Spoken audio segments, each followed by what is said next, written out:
Kamusta po mga katambay? Si Kamanong po sa Tambayang Makabayan. Ito po, pag-usapan naman po natin ang kapatid ng presidente, ang senadora. May hugot po siya sa kanyang speech sa Ilocos nung nakaraan po. Pakinggan po natin ang hugot ng kapatid ng presidente. Saka po tayo magkomento mga katambay. Maiksi lang naman po itong hugot. Hindi ko ugali ang sumuko sa probinsya, sumuko sa pamilya. Hanggat kaya pa natin. Kakayanin natin kahit mag-isa. Kahit ginigipit, kahit pinipigilan, kailangan kong lumaban para sa inyo, para sa atin, kahit ako ang pinaka nasasaktan. Ayan po. It is with great humility and sincerity. Putulin na natin. Yun po yung pinakahugot niya eh. Karamihan po kasi nung speech, Ilocano na po, mga katambay, para po sa probinsya. Mahaba pa po yun eh. Puro Ilocano na po yung salita ni Senator Amy. Pero para po sa mga Ilocano po. Ang pinarinig lang natin, pinakinggan natin yung hugot. Yung po pag-uusapan natin mga katambay, yung komento ni Kamanong doon sa hugot ni Senator Amy Marcos. Ma'am, ah, Ma'am Senator o Ma'am Senadora, Marcos po kayo, unang-una. Marcos. At wala po nakikita si Kamanong na umaapi po sa inyo. Politika po yan. Lahat po na nangyayari sa bansa natin, politika. Di ba? Sa pananaw ni Kamanong, sa media po lang nagsasalita na inaapi, inaagrabyado ang politiko, pero pag magkakasama na po yan sa isang lugar, sa isang mamahaling hotel, sa mamahaling restaurant, sa mga mamahaling venue, mga nagbebeso-beso po yung mga yan.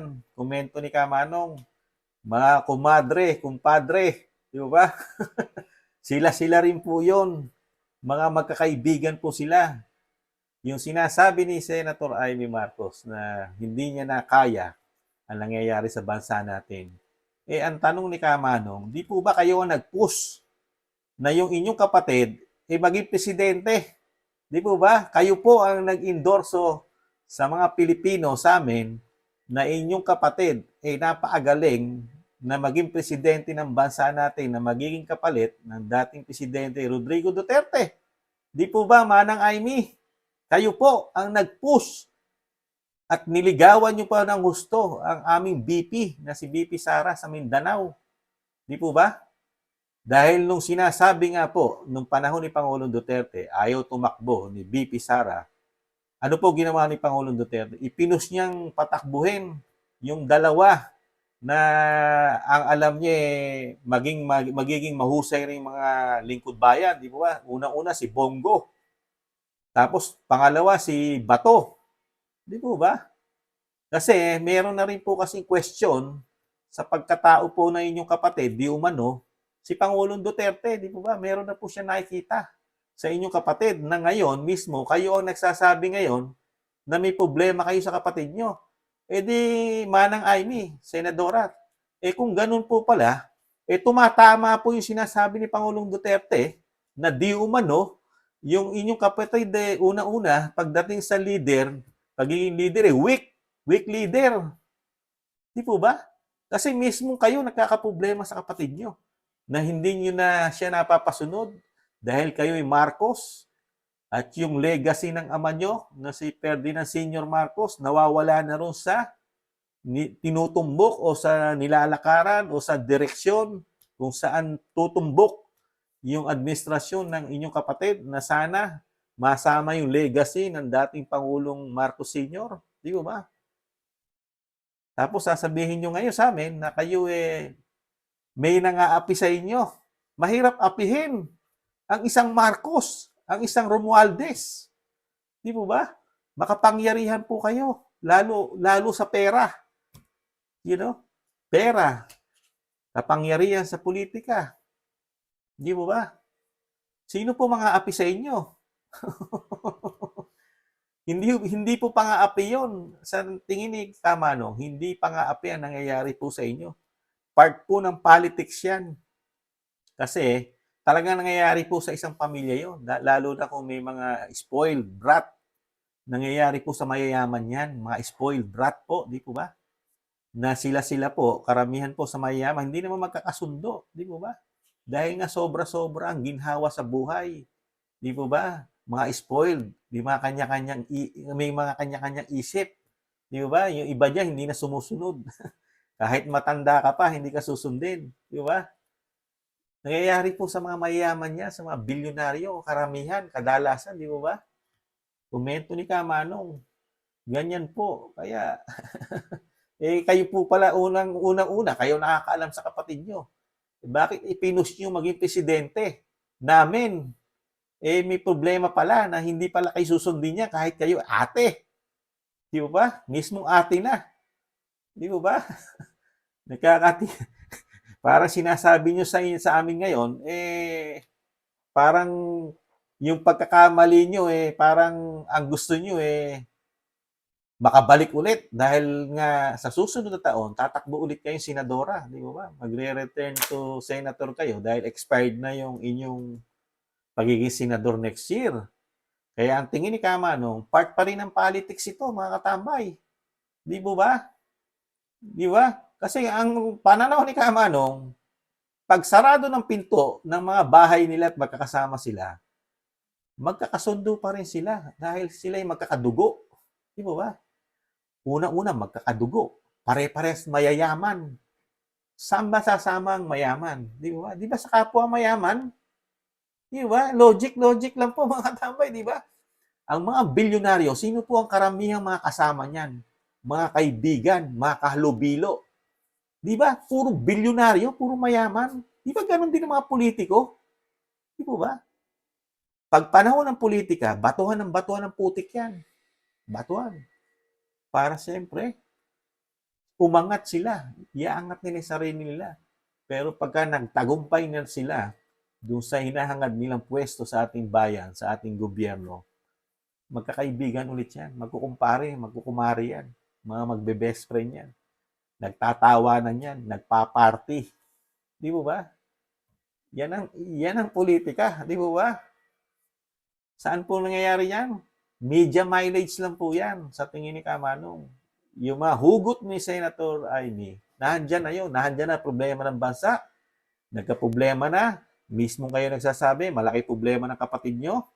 Itong administrasyon na ito, na halos wala. Dahil nung isang vlog ko na sinabi nyo rin, zero ang mga programa na mga build. At wala yung more, better, more na project. Kayo mismo nagsabi nun. Di ba? Ano ang aasahan namin sa kapatid nyo, Senadora? At ano ang aasahan namin sa inyo? Kayo po, ilang term nang bilang senador namin. Ano po ang nagawa nyo naman sa bayan, Senadora Amy? Ano po ang kapakipakinabang naman mga batas na ilalatag nyo sa amin? Ang nangyayari po, nagsasalita po kayo sa amin, puro hugot. Di ba? Puro patama sa congressman, sa kapatid nyo, sa hipag nyo. Pero yung mga batas na ilang taon na po kayo senadora, ilang term na kayo, ano po ang ginawa nyo po mga batas na kapakipakinabang po sa amin, mahirap. Ilatag nyo po yon dahil kayo nagtatrabaho sa gobyerno. Hindi po kayo sa showbiz nagtatrabaho. Hindi po kayo para marites lang na nagsasalita sa amin. Ilatag nyo po yung nagawa nyo. Una-una, pag nag-speech kayo, ipagmalaki nyo sa amin yung nagawa nyo bilang senadora kayo. Yung problema nyo sa kapatid nyo, mahirap solusyonan yun. Una-una, pinakamataas yun. Presidente na po yun. Mahirap nyo na pong baguhin ang ugali ng kapatid nyo kung yun na ugali nun. Sa katahimik nga po, di ba? Sabi nga nung matatanda, di ba? Mas mahirap yung tahimik. Kasi malalim. Di ba? Malalim siya. Hindi natin alam kung paano siya magalit. Ganun po ang mga tahimik, di ba? Sabi ng matatanda. Mas mainam na yung vocal. Alam mo na siya kung sino siya. Di ba? Dahil inilalabas niya na kung sino siya, nagsasalita siya. Pero yung tahimik, mahirap kaaway ang tahimik. Di ba? Sabi ng matatanda. Dahil nasa loob ang kulo. Nasa loob ang kulo ng tahimik na hindi kumikibo. Sabi ng matatanda. Di ba? Kaya mas takot si Kamanong sa tahimik na hindi kumikibo. Kaya mas gusto ni Kamanong si Pangulong Duterte kasi si Pangulong Duterte nagsasalita, trabaho, aksyon, nakikita na agad. Eh si Pangulong Marcos tahimik eh, hindi kumikibo, hindi mo alam kung ano gagawin sa bansa natin. Hindi nagsasalita, may problema na. Nagkakagulo na ang kanyang administrasyon, ang Senado, ang Congress. Tapos kasama pa yung kapatid na si Senadora Amy. Nagbabangayan na, tahimik pa rin siya. Kaya mahirap mong basahin ang ugali ng Pangulo kasi tahimik. Magsasalita lang kung kailan niya gusto. Di mo ba? Katulad ng mga dinadalaw niya ngayon na kalamidad. Nung panahon ni Pangulong Duterte, ora mismo nahando na yung tulong, nahando na yung effort ng gobyerno lahat. Eh, si Pangulong Marcos bago mag-response, ilang araw mula, linggo bago pumunta ro sa mga problema ng bayan, di ba, ng probinsya. Saka yung mga kasundalahan natin, dinalo yung mga sundalo natin, late na Last year nangyari, nung dumalaw siya, February na di ba, sumasundalo na nagkaroon ng bombahan doon, nagpasabog doon sa Marawi, di ba, yung isang simbahan doon, o church, di ba? Ganon ang difference. Ngayon, na mismong si Senadora Amy Marcos na nagsasabi sa atin kung sino yung kapatid niya na Pangulo natin ngayon. Dahil mismo siya, kapamilya, nagkakaproblema sila di umano. Di po ba? Kaya ano aasahan natin ngayon sa isang pamilya na hindi magkakasundo? Mahirap maging, makabuo ng magandang desisyon ang isang pamilya pagka sira, 'di ba? Parang walang iniwan sa isang pamilya yan na broken family, 'di ba? Na hindi magkakasundo, magkakaaway, may mga kanya-kanyang, may mga kanya-kanyang gusto, hindi ko susundin yung gusto mo. Yung iba naman, magkahiwalay tayo, iba desisyon mo, iba desisyon ko. Di ba? Kaya hindi magkakasundo kaya nagkakaroon broken family. Yung ibang term naman, sabi nga ni Tulpo, pag si Tulpo kinausap natin, yung term niya, ng babae yung lalaki, ng lalaki naman yung babae. Kaya broken family. Pag Tulpo naman yun. Nagpatawa lang po si Kamanong. Hindi po natin kasama yon sa issue ng pamilya ni Senadora Amy Marcos. Patawa lang po yun. Muli po, mga katambay, malalim na problema po ito at may kasamang politika ang tinuran, ang hugot ni Senadora Amy Marcos. Muli po, si Katambay Manong po, nag-iiwan po muli na mahalin po natin ating bansa, ipaglaban natin, may pag-asa pa tayong babangon muli. Paalam. Bye-bye.